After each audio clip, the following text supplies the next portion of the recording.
Welcome to the institute.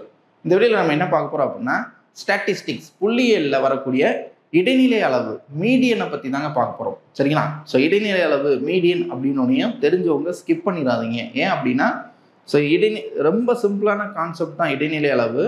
But இருந்தாலும் அதுலேயும் சில டிஃப்ரெண்ட்டான கொஸ்டின்ஸ் நம்பர் சிஸ்டத்தை மிங்கிள் பண்ணி அதே மாதிரி வேறு டிஃப்ரெண்ட் டைப்லலாம் கொஸ்டின்ஸ் கேட்குறாங்க. ஸோ அதனால தான் வித்தியாசமான கொஸ்டின்ஸ்லாம் இருக்குது. ஸோ ஸ்கிப் பண்ணாமல் பாருங்கள். ஓகே. ஸோ இடைநிலை அளவை பொறுத்தளவில் பேசிக் இதில் சொல்கிற பேசிக் பார்த்தா போதும். யார் அப்படின்னா நீங்கள் ஒரு 10th லெவலில் இருக்கக்கூடிய எக்ஸாம்ஸ் எழுத போகிறீங்க. டிஎன்பிசி எக்ஸாம், டிஎன்பிசியை பொறுத்தளவில் குரூப் 1 இருக்கட்டும், குரூப் 2 இருக்கட்டும், இல்லை குரூப் 4 எக்ஸாம் எழுதுறீங்க. ஸோ அது வரைக்கும் இந்த வீடியோவில் பார்க்குற அளவுக்கு பார்த்தா போதும். சரிங்களா? இந்த வீடியோவை தாண்டி நம்ம அட்வான்ஸ்டாக சில கொஷின்ஸ் கேட்பாங்களா அப்படின்னா சில எக்ஸாம்ஸ் கேட்குறாங்க. எக்ஸாம்பிள் ஆசிரியர் தகுதி தேர்வு டிஎன் டெட் எக்ஸாம் எழுதுறவங்க. சரிங்களா? அது பேப்பர் 1 இருக்கட்டும், பேப்பர் 2 இருக்கட்டும், இல்லை ஆசிரியர் நியமன தேர்வு எஸ்ஜிடி எழுதுறவங்க. அதே மாதிரி டிஎன்பிசிலேயே நீங்கள் புள்ளியியல் டிபார்ட்மெண்ட்டில் எழுதும்போது இந்த வீடியோவில் நம்ம சொல்ல போகிறதையும் தாண்டி ஒரு சில மாடல் கேட்பாங்க. அதை நெக்ஸ்ட் வீடியோவில் பார்க்க போகிறோம். சரிங்களா? ஓகே. ஃபர்ஸ்ட் இந்த வீடியோவில் இடைநிலை அளவு அப்படின்றது ஒரு பேசிக், அதே மாதிரி வித்தியாசமான கொஸ்டின்ஸ் எப்படிலாம் கேட்குறாங்க அப்படின்னு சொல்லிட்டு பார்த்துலாம். நீங்கள் ரைட். ஃபர்ஸ்ட் கொஸ்டின் பாருங்கள். இது ஒரு ப்ரீவியஸ் இயர் கொஸ்டின் தான். என்ன கேட்டிருக்காங்க அப்படின்னா பின்வரும் கோல்ஃப் விளையாட்டின் புள்ளிகளின் இடைநிலை அளவு. ஸோ பேசிக் தெரியாதவங்க நல்லா கவனிங்க. பேசிக்லேருந்து நான் சொல்கிறேன். அடுத்து கொஞ்சம் டிஃப்ரெண்ட்டாக கொஸ்டின்ஸ் பார்க்கலாம். ரைட். ஸோ இப்படி இடைநிலை அளவு, அதாவது மீடியன் இடைநிலை அளவு, தமிழில் இடைநிலை அளவுன்னு சொல்லலாம், நடுநிலை அளவுன்னு சொல்லலாம். சரி, ரெண்டு கான்செப்ட்லையும் கேட்கலாம். இங்கிலீஷை பொறுத்தளவில் மீடியன் அப்படின்னு கேட்பாங்க. ஓகே. ஸோ இது புள்ளியியலில் ஒரு கான்செப்ட். இப்படி கொடுத்த டேட்டாஸ் இருக்கு இல்லையா? ஸோ அதை ஃபஸ்ட்டு நீங்கள் அசெண்டிங் ஆர்டர்லேயோ இல்லை டிசெண்டிங் ஆர்டர்லையோ எழுதணும். அதாவது ஏறு வரிசையில் இறங்கு வரிசையில் எழுதணும். கவனிங்களேன். ஸோ இந்த டேட்டாஸ் இருக்குல்லங்க, இதுக்கு தான் நம்ம இடைநிலை அளவு பார்க்கணும். இதை ஏறு வரிசையில் எழுதுவோம். அதாவது சின்ன நம்பர்லேருந்து பெரிய நம்பர் எழுதுவோமா? 65 தானே சின்னது, 65. ஓகே. அடுத்தது 70, 68 இருக்குது, 68. ஓகே. அவ்வளோதானே? 65, 68, 70, 70, 73, 75, 75, 78, 79. ஸோ இவ்வளோதான். ஸோ இதுதான் டேட்டாஸ் கொடுத்துருக்குது. ஸோ இதை நம்ம ஏறு வரிசையில் இறங்கியிருக்கோம் அசெண்டிங் ஆர்டரில், இல்லை இறங்கு வரிசையில் பெரிய நம்பர்லேருந்து சின்ன நம்பராகவும் எழுதலாம். சரிங்களா? டிசெண்டிங் ஆர்டர்லையும் எழுதலாம். இப்போ இப்படி எழுதுனதுக்கு அப்புறமா நடுவில் என்ன வருதோ அதான் இடைநிலை. அதாவது இடைநிலைனா நடுவில் வர்றது மீடியன். சரிங்களா? சென்டராக வரக்கூடியது. ஓகே, அவ்வளோதான். ஸோ இதுதான் மீடியன். அப்போ 73ன்றது ஆன்சர், ஆப்ஷன் சி. புரியுதுங்களா? அப்போ என்ன பண்ணணும் அப்படின்னா ஒரு டேட்டா கொடுத்து இடைநிலை அளவுன்னு கேட்டாங்கன்னா அப்படியே ஏறு வரிசையில் இறங்கு வரிசையில் எழுதுனதுக்கு அப்புறமா நடுவில் பார்க்கணும். டைரெக்டாக நீங்கள் நடுவில் பார்த்துருந்தா 65 வந்திருக்கும். ஆன்சர் தப்பு. புரியுதுங்களா? ஸோ ஏறு வரிசையில் இறங்கு வரிசையில் எழுதிட்டு நடுவில் பார்க்கணும். ஸோ சென்டராக வர்றதா இடைநிலை. இங்கிட்டு 3 நம்பர், அங்கிட்டு 3 நம்பர். ஸோ இங்கே மொத்தத்தில் 7 நம்பர் தான் இருக்குது. அப்போ சென்டராக ஒரு நம்பர் வரும். 7 நம்பரோ மொத்தத்தில், அதாவது ஆட் நம்பர்ஸில் 7 நம்பர், 9 நம்பர், 11 நம்பர் இப்படி வந்துச்சுன்னா நடுவில் 1 தான் வரும். ஆனால் மொத்தம் ஒரு 10 நம்பரோ 6 நம்பரோ 8 நம்பரோ கொடுத்துருந்தா நடுவில் சென்டரில் 2 நம்பர் வரும். அப்போ என்ன பண்ணணும் அப்படின்னா நெக்ஸ்ட் கொஸ்டினில் பாருங்கள். பின்வரும் தரவுகளின் நடுநிலை அளவு. நான் சொன்னேன் இல்லையா, இடைநிலை அளவு நடுநிலை அளவு ரெண்டுமே ஒன்று தான் தமிழில். ஓகே. ஸோ இந்த டேட்டாவுக்கு என்ன கேட்டிருக்காங்க? மீடியன் நம்ம கண்டுபிடிக்கணும். ஸோ அப்போ என்ன பண்ணுவீங்க? ஃபஸ்ட்டு ஏறு வரிசையில் எழுதணுமா? எழுதுங்க. ஏறு வரிசையில் எப்பயுமே எழுதி பழகுங்க. அசெண்டிங் ஆர்டரில் எழுதுகிறேன். சின்ன நம்பர் 5ங்க. ஃபஸ்ட்டு 5, அடுத்ததா 7, அடுத்து எனக்கு என்ன கிடைக்கும்? 10 இருக்கு, 12, கரெக்டு தானே? 12, 14, 19, 19, அதுக்கப்புறமா 23, 26 முதல் கவுண்ட் பண்ணிக்கோங்க. மொத்தம் 8 நம்பர். ஸோ 8 நம்பர் வந்துருச்சு. இப்போ நடுவில் பார்த்தா 2 நம்பர் வருது. ஸோ இங்கிட்டு 3 நம்பர், இங்கிட்டு 3 நம்பர்.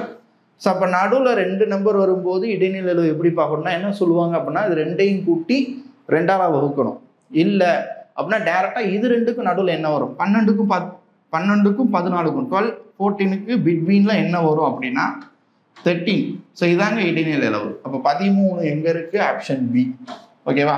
ஸோ இது என்ன புக்கில் என்ன சொல்லுவாங்க அப்படின்னா, இது ரெண்டையும் கூட்டி, அதாவது 12 + 14 ரெண்டையும் கூட்டி 2ஆல் வகுக்கணும். ஸோ அப்படி பார்த்தாலும் 26/2 13 தான் வரும். ஸோ அவ்வளோ தூரம் போவேன்னா இது ரெண்டுக்கும் நடுவில், இந்த 2 நம்பருக்கும் நடுவில் என்ன வரும் அப்படின்னு யோசிச்சிங்கன்னா அதான் இடைநிலை அளவு. ஓகேவா? ரைட்.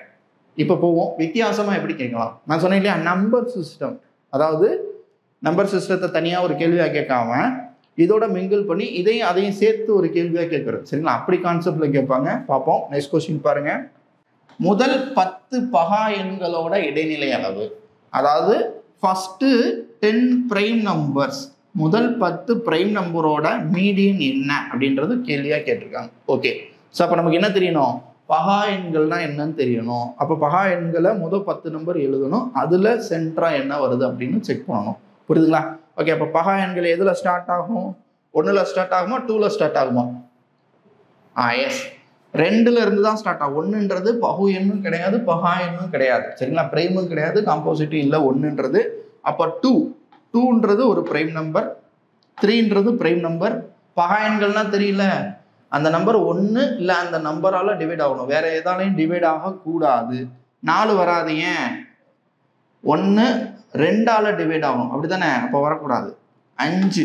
ஸோ 5ன்றது 1 5, இதை தவிர வேற எந்த நம்பராலும் டிவைட் ஆகாது.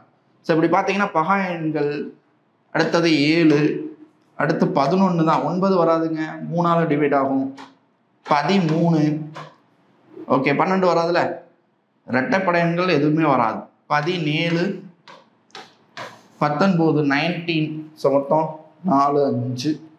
ஸோ அங்கிட்டு 3 8, இன்னும் 2 நம்பர் வரணும்.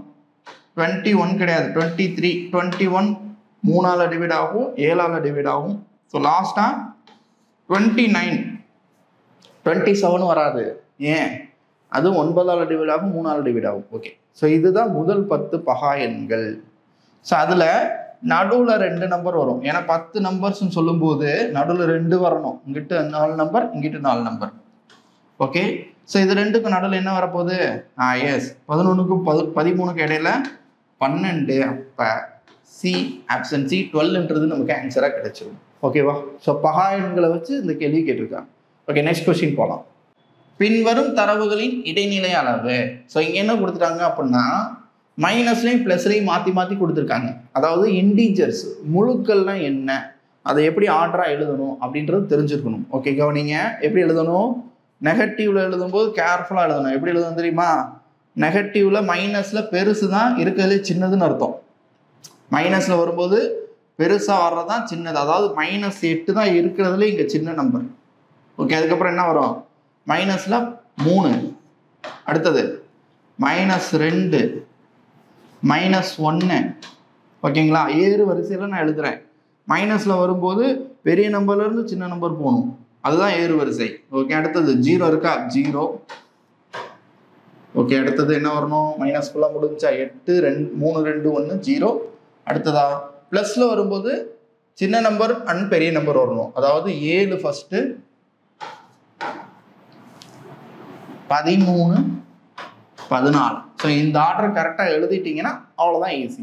கரெக்ட் தானே? மொத்தம் 8 நம்பர் வந்துருச்சு. அப்போ நடுவில் பார்த்தீங்கன்னா இதுதான் -1 and 0. -1 and 0 தான் நடுவில் வருது. இது ரெண்டுக்கும் நடுவில், -1க்கும் 0க்கும் நடுவில் என்ன சார் வரும்னா -0.5 அப்படின்றது ஆன்சர். தெரியல அப்படின்னா -1 + 0/2, அதாவது -1/2.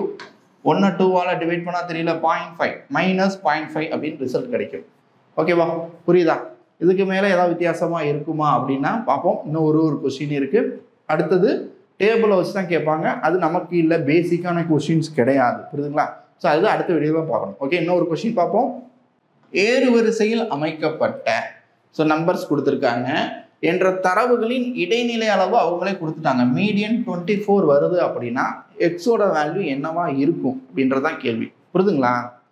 ஸோ இந்த மாதிரி எக்ஸை வச்சு கொஸ்டின் கேட்குறது, இடைநிலை மீடியன் அவங்களே கொடுத்துட்டு எக்ஸோட வேல்யூ கேட்கலாம். ஸோ இப்படி கேட்கும்போது தப்பு பண்ணுறதுக்கு சான்சஸ் இருக்குன்னு கவனிங்க. ஸோ என்ன கொடுத்துட்டாங்க அப்படின்னா, அவங்களே அசெண்டிங் ஆர்டரில் இருக்குது, ஏறு வரிசையில் தான் இருக்குது அப்படின்னு சொல்லிட்டாங்க. அப்போ இந்த ஆர்டரை நம்ம அப்படியே எடுத்துக்கலாம். ஓகேவா? ஸோ இதில் இடைநிலை அளவு 24 வருது. அப்போ எப்படி பண்ணணும் செக் பண்ணி பாருங்க. கொஸ்டின் பார்ப்போமா? பாருங்களேன். ஸோ ஏறு வரிசையில் தான் இருக்குன்னு சொல்லிட்டாங்க. மொத்தம் எத்தனை நம்பர்? இது ஒரு நம்பர் தாங்க. x+2ன்றது ஒரே நம்பர் தான், x+4ன்றது ஒரே நம்பர் தான். ஓகே, 1 2 3 4 5 6 7 8 9 10. அப்போ 10 நம்பர்ன்றப்ப நடுவில் வர்றது 2 வரணும். ஸோ இதான் நடுவில் வரக்கூடியது. அப்போ இங்கிட்டு 4 நம்பர், இங்கிட்டு 4 நம்பர். முடிஞ்சா? ஓகே. அப்போ இது ரெண்டுக்கும் இடைநிலை அளவு பார்த்தா 24 வருது. அப்போ எக்ஸோட வேல்யூ என்ன? ஓகே. ஸோ அப்போ என்ன பண்ணுவீங்க? ரெண்டையும் கூட்டி 2ஆல் வகுப்பீங்களா? அவ்வளோ தூரம் போக வேணாம். என்ன பண்ணால் போதும், இது ரெண்டுக்கும் நடுவில் என்ன வரும் யோசிச்சு பாருங்க. x+2க்கும் x+4க்கும் இடையில என்ன வரணும்? எஸ், x+3 தான் வரணும். அப்போ x+3 தான் இடைநிலை மீடியன். அதோட வேல்யூ 24. புரியுதுங்களா? ஸோ இது ரெண்டுக்கு இடைநிலை பார்க்குறதா இருந்தால் என்ன பண்ணணும்? இது ரெண்டுக்கும் நடுவில் என்ன வரணும்னு யோசிக்கணும். x+2க்கு x+4க்கு இடையில x+3 தான் வரணும். ஸோ அதுதான் இடைநிலை. அந்த மீடியன் வந்து அவங்களே கொடுத்துட்டாங்க 24. அப்போ x+3 = 24. இல்லைன்னா நீங்கள் ரெண்டையும் கூட்டி 2ஆல் வகுத்தாலும் உங்களுக்கு என்ன தான் கிடைக்கும்? x+3 தான் கிடைக்கும். செக் பண்ணி பாருங்க. ஓகே. அப்போ எக்ஸோட வேல்யூ தான் நமக்கு வேணும். இந்த 3 அங்கிட்டு போச்சுன்னா மைனஸ் ஆயிரும். 24ல் -3 போச்சுன்னா 21. அப்போ எக்ஸோட வேல்யூ 21. ஆப்ஷன் பி தான் ரைட். ஓகேவா? புரியுதுங்களா? ஸோ இவ்வளோதாங்க. ஒன்று எக்ஸை வச்சு கொஸ்டினாக கேட்கணும், இதுக்கு முன்னாடி பார்த்த மாதிரி பேசிக் இடைநிலை கேட்கணும், இல்லை நம்பர் சிஸ்டத்தை வச்சு யூஸ் பண்ணணும். ஓகே. இது போக ஏதாவது கேட்கலாமா அப்படின்னா சராசரி, முகடு இதெல்லாம் மிக்ஸ் பண்ணி ஒரு கேள்வியாக கேட்கலாம். சரிங்களா? அதெல்லாம் ரொம்ப பேசிக். அப்படியே ஒரு கொஸ்டின் வந்து ப்ரீவியஸ் இயரில் கேட்டிருக்காங்க. ஸோ அந்த கொஸ்டின் வேணால் பாருங்கள், காமிக்கிறேன். ஓகே, கொஸ்டின் பாருங்கள். இது ஒரு TET exam question. Dead paper 2 எப்போ அப்படின்னா 2023 பிப்ரவரி 7 ஆஃப்டர்நூன் செக்ஷன் மத்தியானம் நடந்த ஒரு டெட் எக்ஸாம் கொஸ்டின். பாருங்க, இது ரொம்ப ஈஸிங்க. வேற ஒன்றும் இல்லை. கொஸ்டினை ரீட் பண்ணுங்க. 6 மிகை முழுக்களின் மொத்தம் 6 நம்பர் இருக்கு. அதோட சராசரி இடைநிலை அளவை போல் 3 மடங்கு, 3 டைம்ஸ். சரிங்களா? மீடியன் எவ்வளோ சொல்றாங்களோ அதை விட 3 டைம்ஸ் என்னது? சராசரி எக்ஸ் பாரோட வேல்யூ, சராசரியோட வேல்யூ இடைநிலையை விட 3 மடங்கு. ஓகே. அதில் 5 இன்டீஜர்ஸ் கொடுத்துட்டாங்க. இதுதான் அந்த 5 நம்பர். அப்போ 6வது நம்பர் என்ன அப்படின்றதான் கேள்வி. இடைநிலை அளவு அவங்களே சொல்லிட்டாங்க. மீடியனோட வேல்யூ இடைநிலை அளவு 8 அப்படின்னு சொல்லிட்டாங்க. அப்போ இதுல இருந்து என்ன தெரிஞ்சிருச்சு? இடைநிலை அளவு என்ன வருதோ அதை விட 3 மடங்கு இருக்கணும். இப்போ இடைநிலை மீடியன் எவ்வளோ சொல்லியிருக்காங்க? மீடியன் 8னா சராசரி எவ்வளோ இருக்கணும்? 3 × 8, 3 டைம்ஸ். ஓகேங்களா?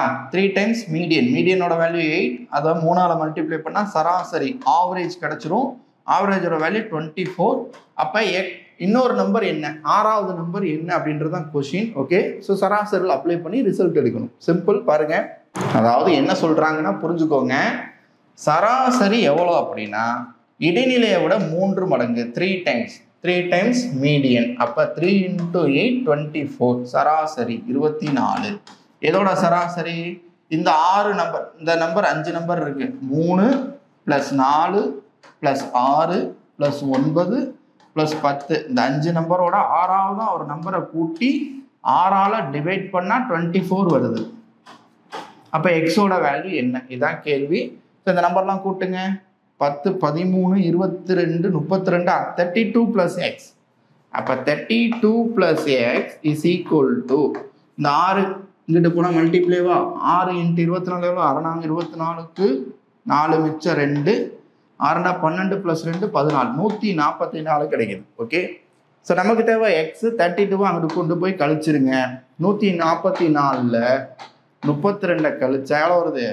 4ல் 2 போச்சுன்னா 2ஆ? ஓகே. இங்கே 1 1, அதாவது 112 கிடைக்கணும். ஓகே. ஸோ இங்கே ஆப்ஷன்ஸ் இன்கரெக்டாக இருக்குது. 112 தான் ஆன்சர். என்ன செக் பண்ணிக்கோங்க. ஸோ த்ரைஸ் தானே, மும்மடங்கு அப்படின்றப்போ இதுதான் ஆன்சர் கரெக்ட். ஓகே. அப்போ 112 தாங்க நமக்கு ஆன்சர் ரைட். ஓகே, புரியுதுங்களா? இது வரைக்கும் போதும். இது யாருக்கு அப்படின்னா நான் சொன்ன மாதிரி பேசிக். மீடியன்றது எந்த ஒரு எக்ஸாம்லையும் இந்த மாடல்ஸ் வந்து கேள்வி கேட்கலாம். ஓகே. இது போக ஸ்கூல் புக்கில் பாக்ஸஸில் ஒர்க் அவுட் பண்ணுற மாதிரிலாம் இருக்கும். ஸோ அந்த கொஷின் யாருக்கு அப்படின்னா நான் சொன்ன மாதிரி டீச்சர் எக்ஸாம் படிக்கிறவங்க, ஆசிரியர் தகுதி தேர்வு பேப்பர் 1 பேப்பர் 2 டெட் எக்ஸாம் படிக்கிறவங்களுக்கு வரும். அதே மாதிரி நியமன தேர்வு டீச்சர் எக்ஸாம்ஸில் கேட்பாங்க. ஓகே. டிஎன்பிஎஸ்சியில் கேட்கலாம் எதில் அப்படின்னா புள்ளியியல் டிபார்ட்மெண்ட், ஸ்டாட்டிஸ்டிக்கல் டிபார்ட்மெண்ட்டில் ஒரு எக்ஸாம் நடக்கும். ஸோ அந்த எக்ஸாமில் மட்டும்தான் இது கேள்வியாக வரும். மிச்சப்படி குரூப் 4, குரூப் 2, குரூப் 1 கேட்க போகிறதில்ல. ஓகேவா? ரைட். ஸோ நெக்ஸ்ட் அடுத்த வீடியோ நம்ம என்ன பார்க்கணும் அப்படின்னா முகடு, மோட்னா என்னன்னு சொல்லிட்டு பார்க்கணும். நீங்கள் டீச்சர் எக்ஸாம் படிக்கிறவங்களா இருந்தால் மட்டும் நான் சொன்னேன் இன்னொரு மாடல் இடைநிலையில் இருக்குது. அந்த வீடியோக்கான லிங்க் டிஸ்கிரிப்ஷனில் கொடுக்குறோம். அதையும் கண்டினியூவாக பாருங்கள். ஓகே, நெக்ஸ்ட் வீடியோவில் பார்க்கலாம். தேங்க்யூ.